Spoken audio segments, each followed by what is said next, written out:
মিছলীয়া বিজেপি চৰকাৰ পতায়ক খিলঞ্জীয়া বিজেপি চৰকাৰ হাই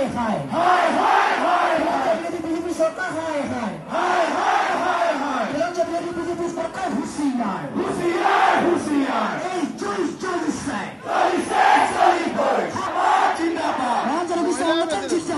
জিন্দাবাদ ইনকাম জিন্দাবাদ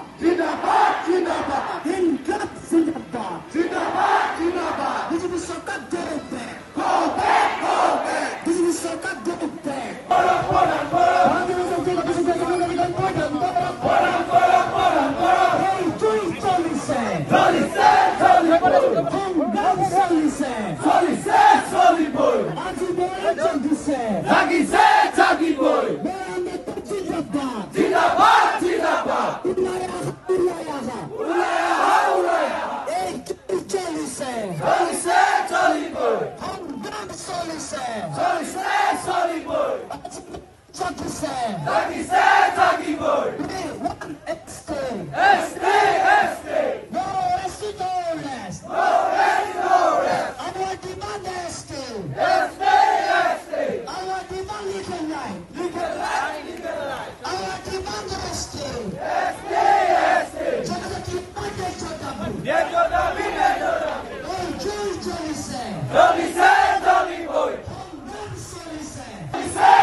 অসমৰ আদিম জনজাতি মৰাণসকলক জনজাতিকৰণৰ ষষ্ঠ অনুসূচিত ছাত্ৰখন প্ৰদানৰ দাবীত আমি প্ৰতিবাদী কাৰ্যসূচী গ্ৰহণ কৰিছো।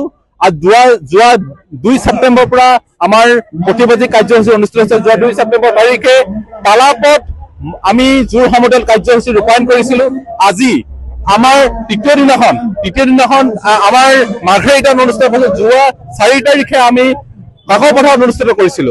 আপোনালোকে নিশ্চিতভাৱে দেখিছে হাজাৰ মৰাণ জনগণ ওলাই আহিছে নিজৰ আমাৰ মৰাণসকলৰ ন্যায্য প্ৰাপ্তিৰ দাবীত আমি কৰিব বিচাৰিছো। আমাৰ চৰকাৰবিলাকে আহিছে আৰু গৈছে, কিন্তু মৰাণসকলৰ সমস্যা হৈ ৰৈছে। কোনোখন চৰকাৰে মৰাণসকলৰ সমস্যা সমাধান কৰিব বিচৰা নাই। সেই প্ৰতিবাদত আমি কাৰ্যসূচী লৈছো। আৰু ইয়াৰ পৰা আপোনালোকক ক'ব বিচাৰিছো যে চৰকাৰে যদি বাৰে মৰাণসকলক প্ৰতাৰণা বঞ্চিত কৰি আহে, মিছা কথা কৈ আহে, তেনেহলে কিন্তু আপোনালোকে এই মাধ্যমৰ যোগেদি কৰিছো। আপোনালোকক কিন্তু আমি এই 26ৰ বিধানসভা ইলেকশ্যনত কিন্তু উত্তৰ দিবলৈ মৰাণ জনগণৰ ঐক্যবদ্ধ হৈছে।